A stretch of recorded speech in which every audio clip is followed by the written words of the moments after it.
Today we're going through a no-nonsense, straight to the point push workout.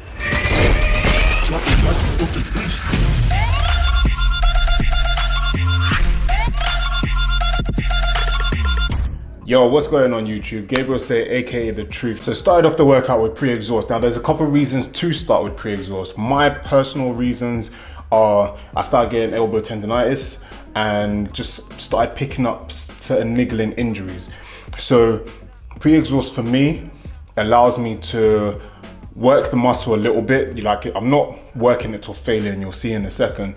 Not working it till failure, I'm just working it to the point that my muscles are slightly fatigued, that when I go to my compound lifts, my presses and stuff, I don't have to go as heavy. So I can kind of alleviate some of the stress on my joints and stuff, but still get an efficient workout, if that makes sense. So most people would use it within an injury kind of scenario, or if you've reached a plateau, or you just want to mix things up a little bit every once in a while. So for my pre-exhaust, I started with the Incline Flyes. I start with Incline Flyes because I personally feel like my upper chest is a weaker body part for me. You know, unless I have a really good pump, that's the only time it really looks good. And I want to get that working, I want to activate it. And if you notice, my form, I see a lot of people doing this completely different to how I do it, where their arms are completely straight and they're trying to stretch their arms back as much as possible. When I originally did my PT course, there was one old school dude that he was about 65, but this guy was clued up and everything that he said makes sense. Well, the thing that he said to the whole class then, and I was just like, yes, my man, was when you're doing the flies, it's almost like you're trying to hug someone. Arms are slightly bent, but you lock it in that position. So there's none of this, because otherwise you start, that's why some people say, oh, when I do flies, I feel it in my biceps and triceps. That's because you're doing this, it's not locked. So there, lock it. Then when you're coming out, you'll see that I just open up my chest. So I'm retracting my shoulder blades, open up my chest, and then I'm squeezing, still trying to keep my shoulder blades retracted, but they will tend to come forward a little bit. So then when you go back down, expand the chest again. With that and the slow tempo, trust me when I say this, the burn is... And that exercise was for 3 sets of 20. So it's a fairly lightweight. It's not about the ego, it's not about lifting as heavy as you can, it's about just lightly pre-exhausting. I kind of use that as my warm-up as well. So tempo for the flies. And the next exercise I'm gonna go through, pretty much everything in this is very slow on the way down, slow on the way up. Looking at about 2 to 3 seconds each way, just to really, because I want, if you're gonna try this routine, I want you to really think about the muscles that are working. And the only way you can do it is if you really tight and slow and feel it. So then moved on to the standing lateral raises. Sometimes I do it seated, sometimes I do it standing, but for this one I did it standing. With this, couple tips for the lateral raises. I find I do it myself sometimes. When I get into just the flow of things and I start just going through the movement, my traps take it. I end up doing this. So when I'm doing lateral raises now, especially for this pre-exhaust one, slow it down again, so two seconds each way. And then how do I explain this? So I lift my chest up, which depresses my shoulders. So it's like, rather than most people lateral raise like that, but instead raise my chest, drop my shoulders down, and I don't want that to move. It's literally just, I'm just trying to keep that suppressed as much as possible, and it's just there. When I come up, because I've said it before in one of my old videos of you wanna pretend like you're pouring a jug. The only issue then is that you can do that to pour a jug. Whereas the actual meaning behind it is you wanna rotate your elbow. You wanna rotate your elbow inward, so you want it there. So when you're coming up, bang, rotate your elbow inward. So that's the other thing that I'm really thinking about, because I can get complacent sometimes as well. That's what I'm really thinking about during this movement. And again, that's for 3 sets of 20, same tempo. So pre-exhaust done, out the way. Feeling the pump, took my flipping hoodie off and I was like, oh damn, like all kinds of shoulder gains and shit. So then went on to the compound. So for the compound, started with the incline dumbbell bench press. A lot of people do incline where it's 45 degrees. Personally, I don't like this because 45 degrees I find that my shoulders take it. My shoulders, everything. I don't know what it is. Everything that I do, I could do bicep curls and I feel my shoulders. So I have to be very strict in terms of my form to make sure that my shoulders don't take a lot of the brunt of things. The sun is like right in my face. I'm gonna close the blind real quick. Hope that hasn't destroyed the lighting setup too much. But where was I? Yeah, shoulders taking everything. I could be doing squats and my shoulders would still be growing. It's a really bad superpower to have. Again with this, so I have it, so like I was saying, I have it at a 30-degree angle because it's in between the flat and the high incline, and I feel it more in my upper chest. Depends on the person. If you're different, then by all means go up to 45 degrees. And this again is about controlled movement. Everything in this is about controlled movement. And that's from me going in and out of ego lifting properly. Ego lifting properly. Everyone does it. Everyone gets gassed those one or two times, and then you're with your friends and then you end up just ego lift. It happens. But being able to recognize it and then bring it back and then say, no, I'm hindering my own progress by doing this. So let me scale it back a little bit. Let me concentrate on the actual task at hand. So again, going very slow down, slow up, very controlled movement. I was trying to have no pause at the top, but it was quite hard.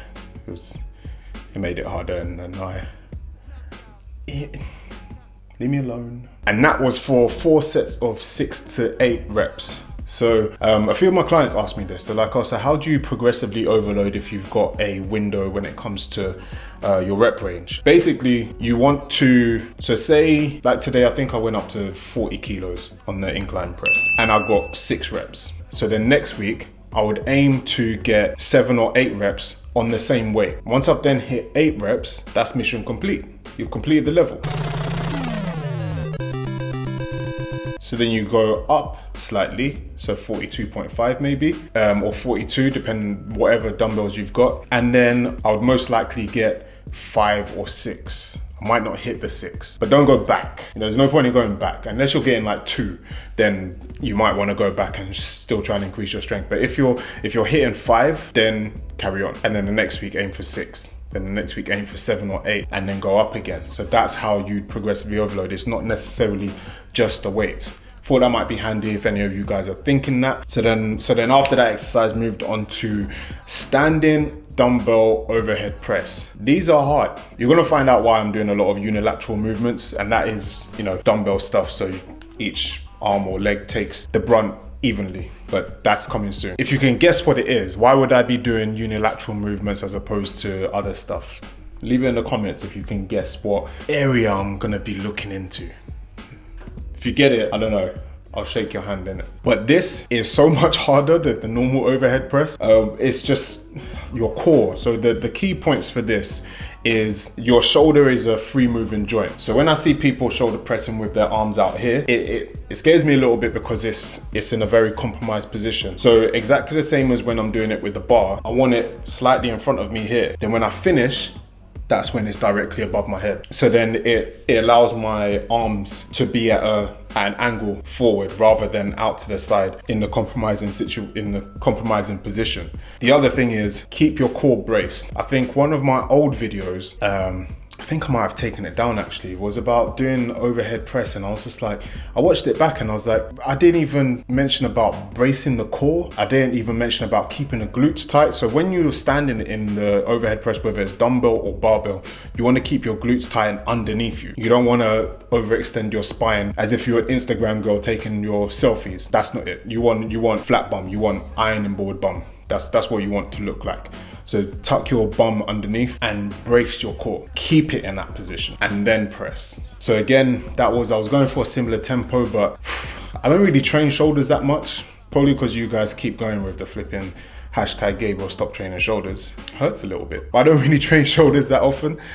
So I had to kind of reteach myself for this new routine. Then, so again, that was for 4 sets of 6 to 8. And then moved on to this final movement for kind of like the chest and a little bit of the shoulders, not so much the shoulders for me, but decline push-ups. So my whole theory is, okay, so I've pre-exhausted, then I've done my compounds. Now I need something to a body weight or, you know, high rep exercise to just push blood into the muscle, help with recovery and all that kind of stuff.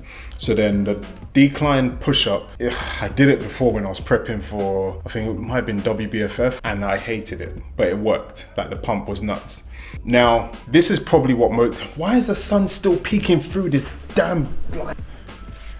Anyway, like I was saying, this is something that some people probably wouldn't do. They always want to show their stronger side. Push-ups from day dot, I'll go back over my videos, and it was highlighted when I was looking over the footage to make sure I had the angle right, that my push-ups were whack. Like, look at this clip. Okay, so this clip, first of all, we're doing push-ups for 3 sets of 15. Look at this first clip. So my core isn't straight. My hips have dipped below my legs. My head is tucked. Oh, what is this? So then it looks awful. That's not working what I want to work. That's my body going into its strongest position, which is probably trying to get my shoulders to do shit. So then I went again. So I looked at the footage, I was like, no, this is rubbish, this is rubbish. Okay, so let me lift my hips up a little bit more. So I got my hips right, and then as soon as I lifted my hips, I was like, what? My chest, it just felt different, but better. And then I was like, okay, cool. Then I watched the footage back again. I was like, why is my head tucked again? I'm like this. Ow, funny bone. So then after looking at that again, I was like, okay, so I need to lift my hips and then brace my core and then lift my head up. So then I did that. And as you can see in this, it's like, it kept wanting to like come down. What did that show me? 1, I need to be more focused when I come to push-ups. 2, I need to do more core work. So an ab routine, core work routine is coming soon. Also, for the same reason why I'm doing unilateral stuff. So there's another clue. I might have a little prize for whoever gets it. It's along the lines of Bodybuilder Does Something. If you haven't seen that series, then I'm gonna link it in the thing, but Bodybuilder Does Something, it's along those lines. So we'll see who gets it. And then finally finished with triceps. So started off with the dumbbell skull crushers. These were both for 4 sets of 8. So when I used to personal train, this is going somewhere, by the way, I'm not just telling a random story. When I was personal training at On Point Training up in Liverpool Street, Shoreditch area, Jay Benedetti, who owned the place, we were training together, and then he goes, oh, try skull crushers like this. So he gave me the dumbbell, because I normally use the easy bar, but he was like, okay, so use the dumbbells and do dumbbell ones, but when you get to the top, twist it slightly.